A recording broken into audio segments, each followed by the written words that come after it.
ಈಗ ಏನು ತಿಂತೀಯ ನೀನು? ಇನ್ನೂ ಸೆಲೆಕ್ಟ್ ಮಾಡಿಲ್ವಾ? ಮಾಡು.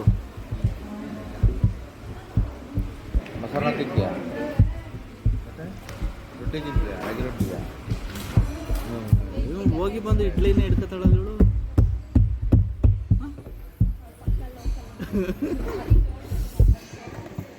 ಇಲ್ಲಿ ಕೂಡ ಬಿಟ್ಟವ ಹೋಗಿ.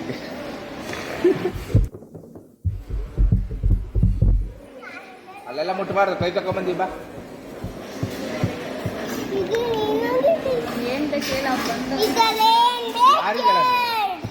ಅಲ್ಲ, ಫಸ್ಟ್ ಇಲ್ಲಿ ಡಿಸೈಡ್ ಮಾಡ್ಕೊಳ್ಳಿ ಏನು ಅಂತ ಅವ್ರು ಹೇಳ್ತಾರೆ.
ಸ್ವಲ್ಪ ದಿವಸ ಆಡ ಅಲ್ಲೂ